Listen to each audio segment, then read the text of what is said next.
Hello, welcome back to my channel. I've been wanting to read and review this book for a while. I read it last night, and let's see, this book, written by Ryan Hack, Raphael Sam, and then, is that Tobin Resicott, I guess? And there's a design element by Milton Aguiar, I guess. Aguiar? Sorry, if I mispronounced the names, I apologize. This book was enjoyable. What's funny is it is kid accessible in a way. And I'm so used to horror or other books that maybe I'm a little jaded and I need to learn to relax and go with the ride. So that's what this book was for me, was a good opportunity for that.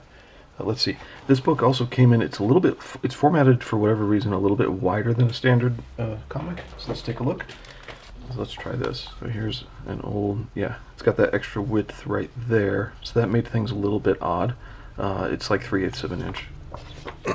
But that doesn't, affect much. It has a really nice cardstock cover with gloss, but it feels like it's all one. And it doesn't feel like a, big thick thing of gloss on there. So it feels really nice. The paper stock is nice.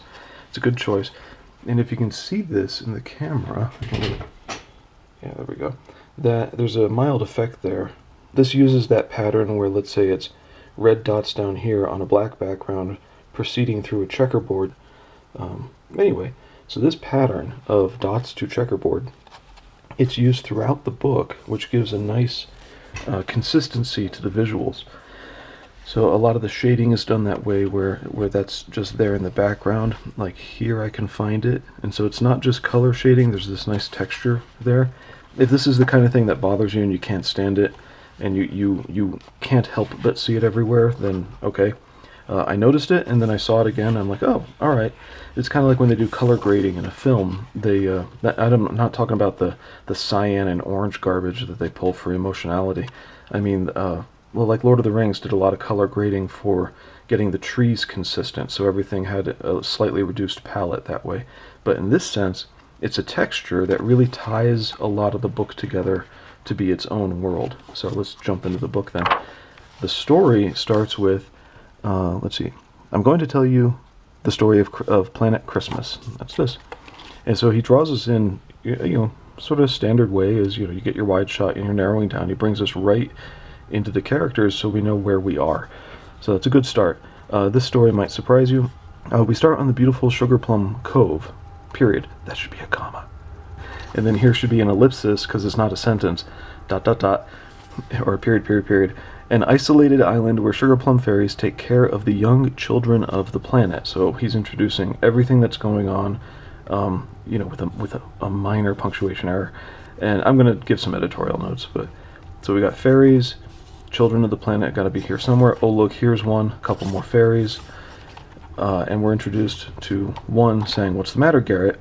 So we're straight into our main character, that's Garret. While Garret is longing to leave the island and see more. Of course, in children's stories, that always portends what's going to happen, but, that always hints at what's going to happen. This word balloon comes in, and you have to read this one first, so it's centered between these, but this confused me a little bit. I thought she was saying that, only there's no little stem to her.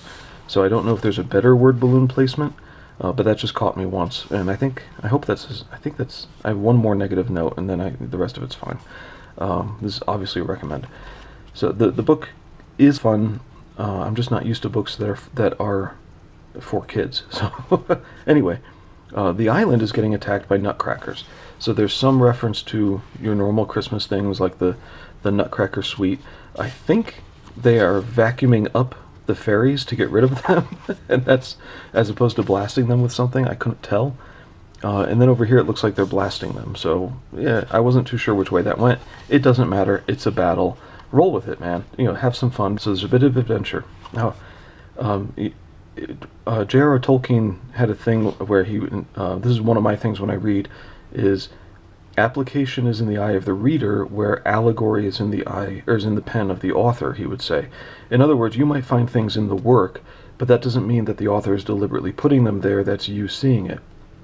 So, as Garret gets the other children together, and then another fairy tells them to get to the cave for safety, and they do, excuse me, so here's more in that gradation. They got the checkerboard shading, And down here, I thought this was a giant frozen Santa. This is a giant blob of ice over the wall of the cave, and that's the one thing that was like, it's very difficult to depict that. So I can be really forgiving on the art with this one. I didn't know how to interpret it, but you figure it out right down there. Anyway, so what I'm seeing here is themes, but I'm not sure if they're themes. I'm not sure if this is in the pen of the author. What Garret goes through as the children are shuffled to safety and whatnot, he's seeing tragedy, so that's one thing. Oops. Yeah, they're seeing tragedy. There's abandonment, because all hope is lost repeatedly. And they're trying to get a letter out to Santa to send to Christmas Town in the North Pole, and all hope is lost again because it's not happening.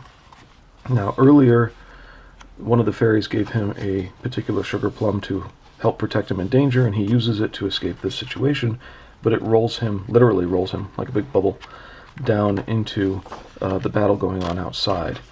And then the last thing he remembers is this individual coming up and helping him. So we're getting into all hope is lost, but then finding new trust. And this struck me as really weird. Maybe I've watched too much horror sci-fi, where, you wake up somewhere, how do you know you can trust the people who are with you? Well, that actually, so I'm here like over predicting what might be in the book. That actually wasn't an issue. This is a kid's book. It's not as harsh as some kids' books could be, which is fine. And this is Marie, who's a commander of some sort in the army from Christmas Town that was that arrived as reinforcements to defend Sugar Plum Island. Sugar Plum Cove. And they set off, because she found his letter, they set off to go find Santa, but apparently only kids can sense where Santa is. As they set off, I just noticed there's a lot of imaginative stuff in here. It was really great. I don't know why there are penguins here, but I don't care. It's awesome. All sorts of gingerbread people. And look at this snow spider who hands out hot chocolate. Like, this is really imaginative. So with a title like Bric-A-Brac, I kind of expected the guy who did 12 Monkeys and was part of Monty Python, but now I can't remember his name. Every time he does a movie, it's always full of clutter and over-set dressing. Terry Gilliam, that's his name. Yeah, I expected something like Terry Gilliam, and that expectation is being met with there's just all kinds of little things everywhere. Little details in the background and people doing stuff. It's not full-on Terry Gilliam, which is good, because that would be a lot. So they set off to find Santa, and lo and behold, the North Pole, by the time they navigate their way there, is already under attack. So then there are some unexpected things that happen, and I want to show a little bit of this on the inside so we get more of that Terry Gilliam effect, but here it's the bad guys. Let's see, how far should I go? There's more going on. I don't want to finish the book for you, but there's more going on with, what Santa does, and expectations that are not fulfilled, and are they just ways of moving the plot, but they seem to fit together in terms of you're reaching out for something, you have hope in something, and then it's not there. And sort of like children having to grow up, and they leave behind all their playthings. That's one thing I am attaching, not the author, unless I just happen to read his mind. That's really cool, by the way. I don't know if some people like this or not. So this is more of a personal note. There are a lot of names in this list that I used to never know, and now I know these people. Like, this is amazing. Muttman is in here. That's really all the backers. So Muttman and Macho Dan are in here. I found my name in there, which is kind of cool. Like, wow, that's my name. Actually, it's a nickname. It's not my real name. Let's see. I can't read now. I can never read when I have the camera on. So yeah, the book happened. The sequel's coming out soon, and I think it's a campaign right now. So thanks for looking at this. I'm really impressed with just how many people supported this. It's amazing. The book did turn out well.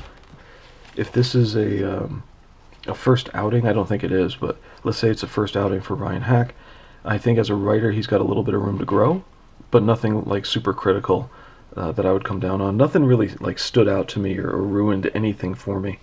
And again, a lot of the so-called themes in here are things that I'm reading into it, not necessarily that he's using, unless I just happen to be a lucky guesser. So, take care.